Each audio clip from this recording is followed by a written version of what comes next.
And I thought the extra in that Dunkirk trailer was bad.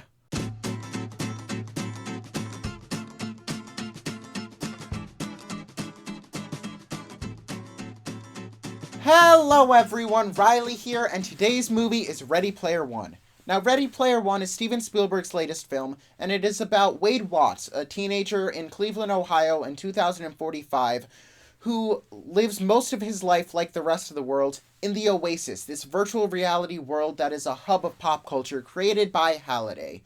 And Halliday passed away and left 3 Easter eggs, and whoever found them in the Oasis got control of the entire Oasis, which is the biggest money maker in this entire universe. Now, the best part and the most important part of this movie was the overall feeling of fun and adventure that you left feeling. Throughout the entire film, you felt along with the ride.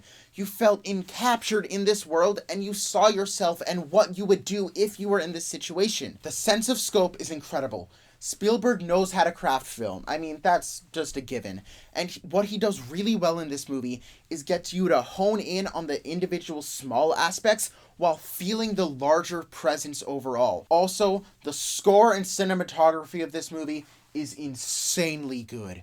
It really encaptures you into it, and even the soundtrack in this movie is really well put in, except for the mixing of Jump at the beginning. That was a little anticlimactic, but other than that, the score, the soundtrack, really well done, and the cinematography is spectacular. It is a stunning movie to watch.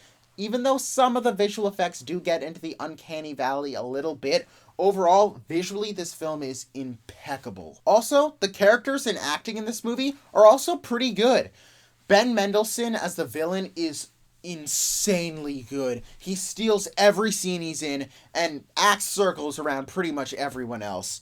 He is chilling, but he has a humanity to him, and you see where he's coming from at every given moment, yet you're terrified of this man. He is an incredibly good villain and was one of the best parts of the movie. Mark Rylance and Simon Pegg had really good chemistry in it. Their characters were really interesting. I would have wished we seen a little more of Simon Pegg, but overall, the two of them were really strong. Also, another shout out to TJ Miller, who does the voice of one of the characters. He's pretty good in the movie. Also, most of the main teenagers in the group that Wade is with is pretty good throughout the entire thing. Olivia Cook's really good in it, and pretty much the entire cast. Also, disappointingly, I kind of was spoiled for a character reveal later on because I recognized one of the voices earlier on in the movie. So that was disappointing, but overall, most of the characters really well done.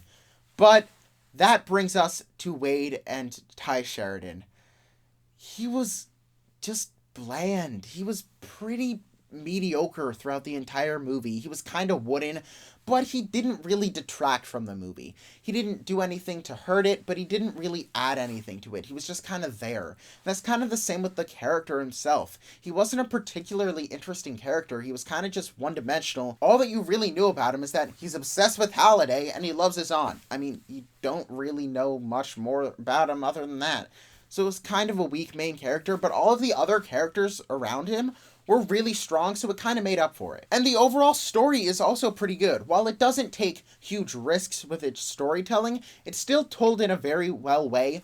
The pacing of this film, especially, is insanely good. It's a 2-hour and 20-minute movie, and it feels like it's 150. It really flies by. Another thing that a lot of sci-fi films miss out on that Ready Player One does great is have an overall cohesive story that has individual beats that all work pretty well, except for the second half of finding the second Easter egg and the third Easter egg, what the actual challenge is.